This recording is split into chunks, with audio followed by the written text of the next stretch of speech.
جن کو استعمال کیا جا رہا تھا پاکستان کے خلاف لکھنے میں، جس کو استعمال کیا جا رہا تھا آپ کے آرم فورسز کے خلاف لکھنے میں، جن کو استعمال کیا جا رہا تھا امریکی جرنلسٹ کو کہ پاکستان کو کمزور کرنے کے لیے، یہ ان کی پہلی ایسی چیز سامنے نظر نہیں آئی. یہ ایک تسلسل ہے ان کا، جو یہ بار بار آپ کو نظر آتا ہے کہ جب بھی ملکی انسٹیٹیوشنز کی بات آتی ہے یا ملکی سلامتی اداروں کی بات آتی ہے تو آپ کو نظر آتا ہے ان کا رول کہیں نہ کہیں بیہائنڈ دا سین ہوتا ہے، اور وہ رول پلے کر کے پاکستان کو کمزور کرنے کی بات کرتے ہیں. ان کا بہت بڑا نیریٹو تھا وہ کرپشن کا تھا. تحریک انصاف اور عمران خان کا سب سے بڑا جو ایک نیریٹو وہ کرپشن کا نیریٹو تھا. وہ تھا کیا؟ ان کا تھا کہ ہم اس ملک میں کرپشن ختم کرنے آئے ہیں. لیکن آج ان کے اپنے وزیر نے استعفیٰ دیا، شکیل خان نے. وہ اس بات پہ استعفیٰ دیا کہ اس نے کہا کہ جو ایک عمل شروع ہوا ہے، جو بازار امین گنڈا پور صاحب نے اور کے پی گورنمنٹ نے وہاں شروع کیا ہوا ہے، اس کی آپ کو مثال نہیں ملتی. اور انہوں نے کہا کہ اس صوبے میں ہر بندہ جو گورنمنٹ کے ساتھ انوالوڈ ہے وہ ڈائریکٹلی یا انڈائریکٹلی کرپشن کے چیزیں میں انوالوڈ ہے، اور اس چیز کے اوپر ریزائن کی. یہ کوئی نئی چیز نہیں ہے ہمارے لیے، کیونکہ آپ نے پہلے بھی دیکھا، ہم نے دیکھا کہ جب انہوں نے حکومت لی تو 11 سال سے وہاں نیب کا ادارہ بند کر دیا گیا، وہاں کوئی ہیڈ نہیں لگایا گیا. پاکستان نے پوری دنیا کو بتایا کہ پاکستان ایک کرپٹ ملک ہے. یہاں 250 ملین لوگوں کا ملک ہے جس میں کرپشن ہے. انہوں نے نہیں بتایا کہ یہاں انجینئرز ہیں، ڈاکٹرز ہیں، یہاں آرکیٹیکٹس ہیں، یہاں اٹامک بم بنانے والے ہیں. انہوں نے کرپشن کا نعرہ لگایا، لیکن اس کے باوجود پاکستان کرپشن پرائس انڈیکس میں ان کے ادوار میں 4 پوائنٹس اوپر گیا. کرپشن میں ان کے ادوار میں جتنے بھی لوگ تھے آپ موازنہ کر کے دیکھ لیں، وہ پنجاب میں بیٹھے ہوئے بزدار صاحب یا کے پی میں بیٹھی ہوئی ان کی حکومت، یہ سب ال پریکٹس میں اور کرپشن میں انوالوڈ رہے ہیں. اور وہ آج جو آپ کو شکیل صاحب نے ریزائن کیا، یہ ان کی اپنے بندے ہیں، ان کے اپنے وزیر تھے. اور یہ لوگ تو وہ لوگ ہیں جو کہتے تھے کہ 4 دن بعد، 5 دن بعد، 2 مہینے بعد ان کی وکٹیں گریں گی حکومت کی. یہ ان کی اپنی وکٹیں گرنے شروع ہو گئی ہیں، اور وہ اس لیے گر رہی ہیں کہ انہوں نے سوائے کرپشن کے، بازار کے اور سوشل میڈیا کے اوپر ڈرامے کے علاوہ آج تک کچھ نہیں کیا.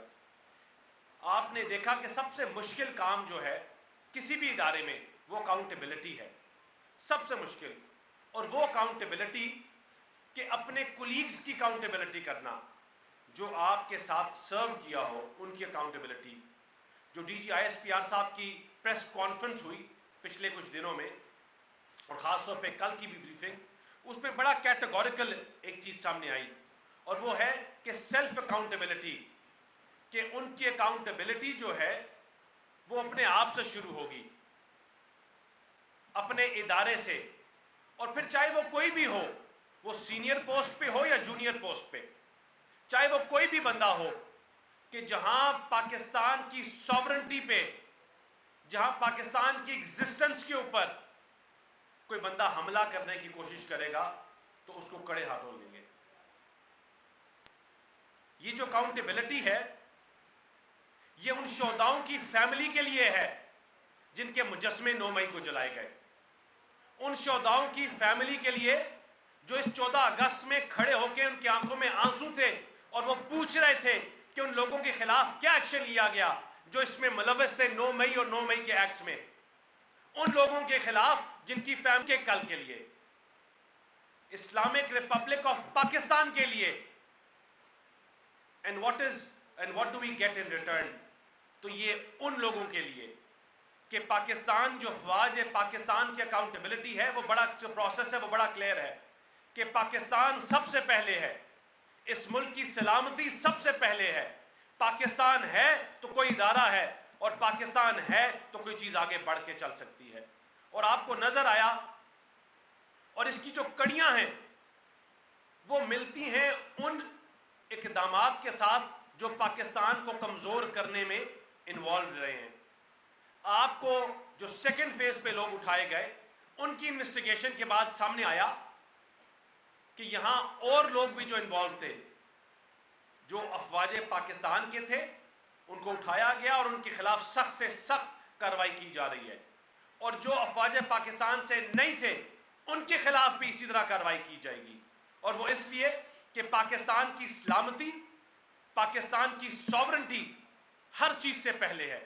آپ کو نظر آئے گا کہ جو لوگ ان تمام چیزوں میں انوالو تھے، وہ لوگ جو پاکستان کے افواج کے یونیفارم کو لہراتے رہے، جو پاکستان کی عوام کو ویڈیوز میں کہتے تھے کہ آگ لگاؤ شہداؤں کے جہازوں کو، ان جہازوں کو جنہوں نے انڈیا کے جہازوں کو آگ لگائی، تم آ کے ان کو آگ لگاؤ. جو لوگ ان کو پرووک کرتے رہے، ان سب کے خلاف اکاؤنٹیبلٹی ہوگی. اور یہاں ایک بہت بڑا سوال یہ اٹھتا ہے کہ اس ٹائم پہ جو ان کی پریس بریف کا پہلا حصہ تھا کہ بزنس مینوں کو اٹھایا گیا، وہ کیوں اٹھایا گیا اور کیوں ان کو ہراساں کیا گیا؟ وہ اس لیے کہ عمران خان کی اور ان کی جماعت کی ایک سوچی سازش تھی، اور وہ سازش یہ تھی کہ پاکستان اکنامکلی کمزور ہوگا یا بزنس مین کا اپنا ٹرسٹ ختم ہوگا تو یہ ملک ڈیفالٹ کی طرف جائے گا. یہ ملک کمزور، اس کی اکانومی کمزور ہوگی تو آپ کے ملک میں ڈاکٹر اسرار اپنی کتاب میں کیا لکھتے ہیں؟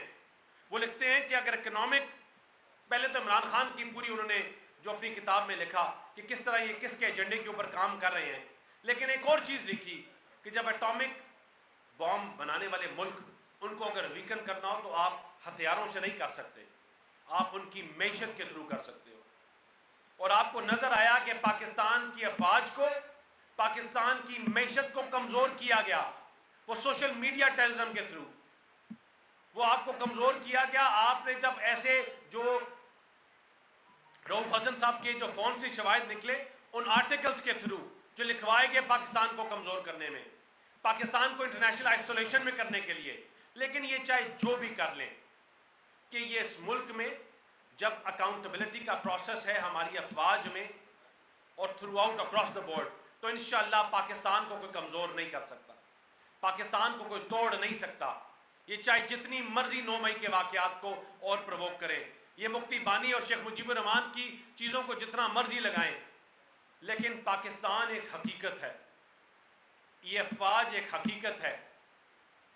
ہمارے بچوں نے، شہداؤں نے جانیں دی ہیں، وہ 30,000 روپے تنخواہ کے لیے نہیں دی، وہ پاکستان کے لیے، آپ کے لیے اور ہمارے فیوچر کے لیے. اور انشاءاللہ ان کا خون رائے گا نہیں جائے گا. یہ اکاؤنٹیبلٹی کا جو پروسیس شروع ہوا ہے یہ توڑ تک جائے گا، اور اس میں جو لوگ ملوث ہیں، جن لوگوں کے کیریکٹرز کی انوالومنٹ ہے، they will all be held accountable. اور آپ کو آگے آنے والے دنوں میں نظر آئے گا کہ ان کی اکاؤنٹیبلٹی بھی ہوگی. یہ ملک جس طرح بہتری کی طرف جا رہا ہے، یہ ملک بہتری کی طرف بھی جائے گا. جو بحرانوں اور جو ایشوز کا مسئلے ہیں وہ بھی حل ہوں گے، اور انشاءاللہ پاکستان سٹیبل ہوگا. اور پاکستان کی سٹیبلٹی ہمارے لیے، آپ کے لیے سب سے ضروری ہے، کیونکہ انشاءاللہ اس افواج پاکستان کے ساتھ مل کر، میاں محمد نواز شریف صاحب کے ویژن کے ساتھ، میاں شہباز شریف صاحب کے ویژن کے ساتھ، پاکستان واپس اس ریجن کا اکنامک ٹائگر بنے گا. پاکستان واپس انہی بلندیوں پہ جائے گا جہاں سے انہوں نے اس کو دھکا دیا تھا، جہاں پاکستان کے خلاف یہ پورا ایک سوچی سازش کر کے کمزور کیا تھا. یہ ملک اکنامک ٹائگر بھی بنے گا اور انشاءاللہ اپنی ان اونچائیوں کو دوبارہ چھوئے گا جہاں سے اس کو ہٹایا گیا تھا. پاکستان زندہ باد. یہ ملک ہے تو ہم ہیں، یہ ملک ہے تو ہماری سیاست ہے، اور پاکستان سے پہلے کچھ بھی نہیں ہے. شکریہ، بہت مہربانی.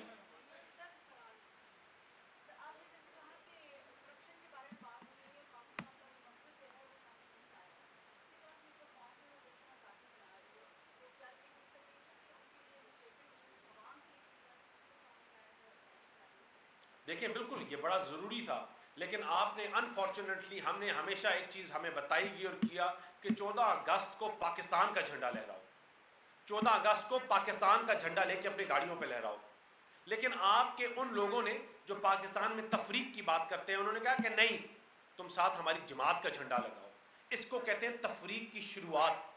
اور کس طرح اس کو انسنک کیا گیا ہے کہ جب یہ آپ کو یہ سائبر وارفیئر اور یہ جو 5th جنریشن وارفیئر ہے، اس میں چیزوں کو اس طرح سلولی اینڈ گریجولی پلانٹ کیا جاتا ہے. جس طرح آپ نے، انہوں نے ایک پوری نسل کو تباہی کی طرف لے کے گئے، پوری ایک نسل کو پاکستان میں جو ہماری تہذیب ہے اس کے خلاف لے کے گئے. تو یہ ان کی ایک شو آف، یہ ان کا ایک طریقہ واردات ہے جو انشاءاللہ نہ کبھی کامیاب ہوگا نہ ہو سکتا ہے، کیونکہ پاکستان کے ساتھ پاکستان کی عوام ہے، یہ فوج ہے، اور انشاءاللہ یہ ملک بہتری کی طرف جائے گا۔ Thank you. جمعے کا ٹائم ہے، میں سب آپ سے معذرت خواہ ہوں دوبارہ